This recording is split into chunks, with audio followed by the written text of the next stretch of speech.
Токмок шаары, номер 7 орто мектеп, 8 класстар үчүн математика сабагы. Саламатсыңарбы балдар? Бүгүнкү сабагыбыздын темасы бөлчөктөрдү бөлүү. Демек сабакта биз балдар бөлчөктөрдү бөлүү боюнча билим алабыз. Бөлчөктөрдү бөлүү, көбөйтүү, кыскартуу боюнча билгичтиктерге ээ болобуз. Ошондой эле эмгектенүүгө, сабырдуулукка калыптанабыз. Өтүлгөн теманы кайталоо максатында төмөнкү эки мисалды чыгарып көрөлү.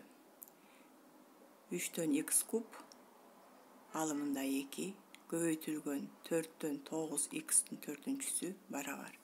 Демек, эрежени эстейбиз. Бөлчөктү бөлчөккө көбөйтүш үчүн эмне кылыш керек эле балдар? Туура. Алымын алымына, бөлүмүн бөлүмүнө көбөйтүп жазабыз. Бул жерде кыскаруучулар бар, аларды кыскартабыз. Б-сында болсо, минус а бөлүнгөн, а куб бөлүнгөн 2b-ны квадратка көтөрөбүз.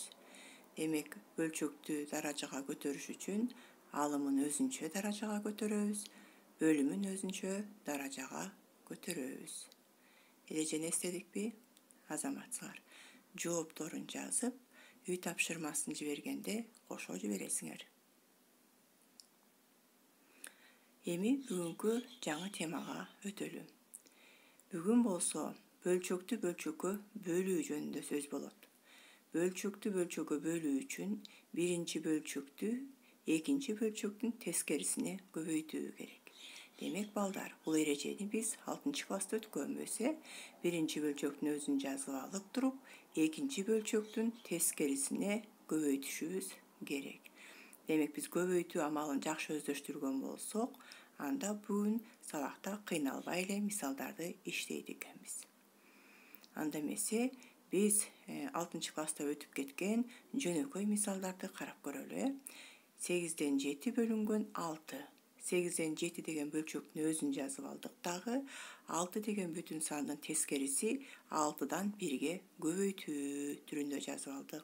Эми биякта кыскаруучулар жок, алымын алымына көбөйтсөк 7 келип чыгат, бөлүмүн бөлүмүнө көбөйтсөк 48 келип чыгат.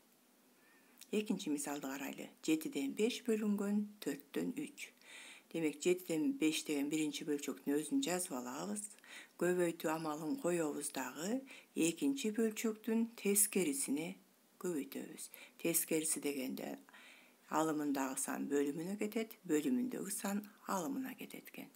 Демек, бул жерде 5-ти 4-кө көбөйтсөк 20, 7-ни 3-кө көбөйтсөк 21 келип чыгат экен. Кийинки мисалды карайлы. 7-ден 4 бөлүнгөн 21-ден 8 барабар. 7-ден 4-түн өзүн жазып алдык. 21-ден 8-дин тескериси 8-ден 21. Бул жерде болсо кыскаруучулар бар. 4 менен 8 4-кө кыскарат. 4-кө 1-ден 8-ге 2-ден. 21 менен 7 7-ге кыскарат. 7 кыскарып 1 тиет. 21-ди 7-ге бөлсөк 3 тиет экен. Демек, кыскартуудан кийин калган сандарды көбөйтсөк, 1 менен 3-түн көбөйтүндүсү 3, 2 менен 1-дики 2. 2-ден 3 бул буруш бөлчөк, бүтүн бөлүгүн жазсак, 1,2-ден 1 келип чыгат экен. Эми балдар, бул эрежелерди биз рационалдык бөлчөктөргө колдонобуз. Колдонгондон мурда өз билимиңерди текшерүү максатында төмөнкү амалдарды аткарып көрөбүз. Бул жерде 10 мисал берилген, демек жооптор жазылган. Силер болсо ортодо калган звенону аткарасыңар.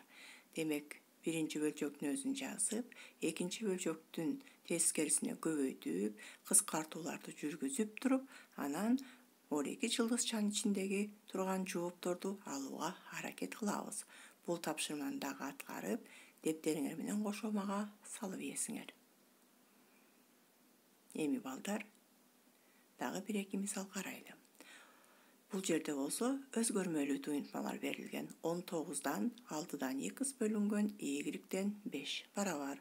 19-дан 6x-ти жазып алдык дагы, y-дин 5-тин тескериси 5-тен y-ти жазып алдык.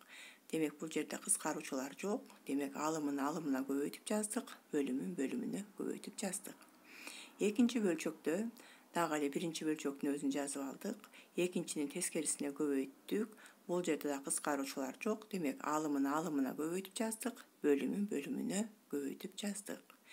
Үчүнчү мисалында болсо 8ден a плюс b бөлүнгөн 8x'тен a плюс b барабар. Демек биринчи бөлчөктүн өзүн жазып, экинчи бөлчөктүн тескерисине көбөйтүп атабыз. Бул жерде 8 менен 8 кыскарып кетет. Жана кашаанын ичиндеги a плюс b менен a плюс b толугу менен кыскарат. Ошондо алымында x калат, бөлүмүндө 1 калат. Бөлүмүндө 1 турса, биз аны жазбай эле санды бүтүн түрүндө жазып койсок болот экен. Дагы бир мисалды карайлы балдар. Демек бул жерде 16u минус 13v бөлүмүндө 21p бөлүнгөн 13v минус 16u бөлүнгөн p квадрат. Демек бул жерде биринчи бөлчөктүн өзүн жазып, экинчисинин тескерисине көбөйтөбүз. Демек p квадрат үстүнө кетти дагы 13v минус 16u астына кетти. Демек бул жерде жалпы көбөйтүүчүлөр 13v менен минус 16u'лар кыскарат. p квадрат үстүндө p астында бар бир-бирден кыскарат дагы, үстүндө p калат жана астында 21 деген сан калат экен. Бөлчөктүн астында минусубуз бар, себеби биз деген биринчи бөлчөктүн алымына турган туюнтманын ордун алмаштырганда кашаан сыртына минусту чыгарып ийдик. Эмне үчүн ордун алмаштырдык? Себеби кыскаруучулар пайда болсун үчүн. Китеп боюнча 116 номерди карагыла балдар. 7a квадрат бөлүнгөн b куб бөлүнгөн 14a бөлүнгөн b. Биринчи бөлчөктүн өзүн жазып алдык, экинчи бөлчөктүн тескерисине көбөйттүк. Бул жерде кыскаруучулар бар. 7 менен 14 кыскарат 7ге, b куб менен b'быз бар. Ал деген b'га кыскарат, a квадрат менен a'быз бар, ал a'га кыскарат экен. Ошондо деген алымында 1 эле a калат экен, бөлүмүндө болсо 2b квадрат калат экен. Кийинки мисалыбыз дагы ушуга окшош эле, бирок бул жерде кыскартуулар бар экен. Демек биринчи бөлчөктүн өзүн жазып алдык, экинчинин тескерисине көбөйтүп жазып алдык. 15 менен 10 кыскарды, 21 менен 14 кыскарды, d'лар кыскарды, a'лар кыскарды, c'лар кыскарды. Ошондо натыйжада алымында болсо 9c куб калды, бөлүмүндө болсо 4a'нын 4-үнчүсү d калды. Эми балдар, сабагыбызды жыйынтыктайлы. Демек биз рационалдуу бөлчөктөрдү кошконду өттүк. Бөлүмдөрү бирдей болгон учурун карадык, бөлүмдөрү ар түрдүү болгон учурун карадык. Бирок баары бир бөлүмү бирдей бөлчөккө алып келип туруп кошууну аткардык. Андан кийин бөлчөктү бөлчөккө көбөйтүүдө алымдардын алымына, бөлүмдөрүн бөлүмүнө көбөйтүп жазат экенбиз. Бүгүнкү темада болсо бөлчөккө бөлчөктү бөлүүдө биринчи бөлчөктүн өзүн жазып алып туруп, экинчи бөлчөктүн тескерисине көбөйттүк. Демек мына ушул 3 амалды аткарганды биз үйрөндүк, колдондук жана эске салдык. Ушуну менен сабагыбызды бүтүрөбүз балдар. Үйгө тапшырмага параграф 6, номер 117. Саламатта калгыла балдар.